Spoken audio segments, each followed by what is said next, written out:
இங்கே நல்லா இருப்பீங்க. இந்த நாளிலே 2 விதமான உண்மை சம்பவங்களை சொல்லி, நாம் ஒரு உதவி செய்தால், அந்த உதவி பிரதிபலனாக நமக்கு எப்படி திரும்ப கிடைக்கும் என்பதை குறித்து 2 கதைகளை சொல்ல ஆசைப்படுகிறேன். 2மே நடந்த உண்மை கதைகள்.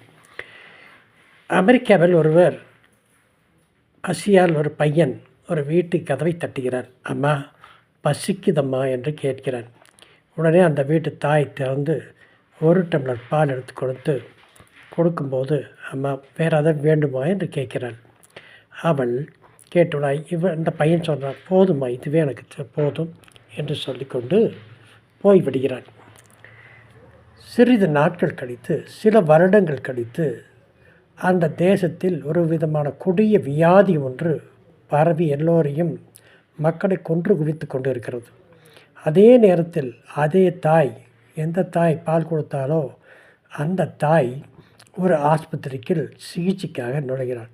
சிகிச்சைக்காக நுழைந்தவுடன் அவளுக்கு வேண்டியது ஆப்ரேஷன் பண்ண வேண்டியதெல்லாம் இருக்கிறது. ஆனால் கையில் காசில் என்ன செய்வது என்று புரியாமல் முழித்து கொண்டிருக்கும்போது டைரெக்டாக அந்த அம்மாளுக்கு ஆஸ்பத்திரியிலிருந்து பில் வருகிறது. பில் வரும்போது அந்த பில்லை பார்த்தவுடன் அந்த அம்மாள், "என்னடா இது?" என்று சொன்னார். அதில் எழுதப்பட்டிருந்தது, "அம்மா, நீங்கள் எதற்கும் ஃபீஸ் கட்ட வேண்டியதில்லை. நீங்கள் 20 வருடத்துக்கு முன்னமே 1 டம்ளர் பால் கொடுத்து அந்த கடனை அடைத்து விட்டீர்கள். நீங்கள் தைரியமாக போகலாம். உங்களுக்கு ஏதாவது வேண்டுமானால் இதே ஆஸ்பத்திரிக்கு வாங்க. மேலும் நான் உதவிகளை செய்ய காத்திருக்கிறேன்னு" சொன்னார். அந்த டாக்டர் தான் அந்த 20 வருடங்களுக்கு முன்னால் பசியால் சென்றபோது அந்த அம்மாள் 1 டம்ளர் பால் கொடுத்த நன்றியை மறக்காமல் அவர் செய்த உதவி. இதே போலத்தான் பைபிளில் பார்த்தீர்களானால் யோசுவா ஒருவன் உண்டு. அவன் 2 பேர்த்தை வேவு பார்க்க, எரிகோ கோட்டையும் அந்த தேசத்தை சுற்றி வேவு பார்க்க அவன் அனுப்பினான்.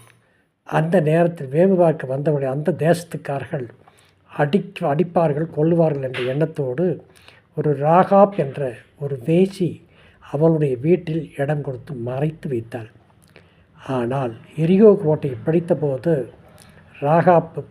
ராகாபடத்தில் அந்த வீட்டை மாத்திரம் யோசுவா சொன்னார், "எந்த வீட்டில் உனக்கு அடைக்கலம் கொடுத்தார்களோ அந்த வீட்டை நீ ஒன்றும் பண்ணக்கூடாது, மற்றவர்கள் எல்லாம் அழித்து விடுங்கள்" என்று சொன்னார்.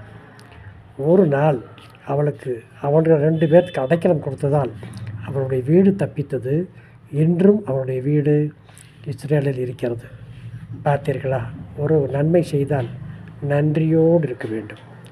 நன்றி மறந்தால் அது நல்லதல்ல. நீங்கள் எப்படி இருக்கிறீர்கள்?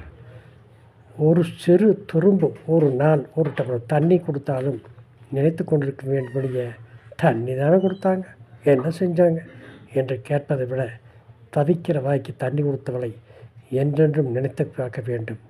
வேலை இல்லாமல் அலைந்தபோது வேலைக்காக சிபாரிசு செய்தவர்களை எண்ணி பார்க்க வேண்டும். திருமணமே ஆகாத உனக்கு திருமணத்துக்கான ஏற்பாடுகள் செய்தவரை எண்ணி பார்க்க வேண்டும். நீங்கள் எப்படி இருக்கிறீர்கள்? நன்றியோடு இருக்கிறீர்களா? நன்றி மறந்திருக்கிறீர்களா? உங்களை நீங்களே சோதித்து பாருங்கள். தேவன் தாமே உங்களை ஆசீர்வதிப்பாராக. இந்த நாளில் லைக் பண்ணுங்கள், ஷேர் பண்ணுங்கள், சப்ஸ்கிரைப் பண்ணுங்கள்.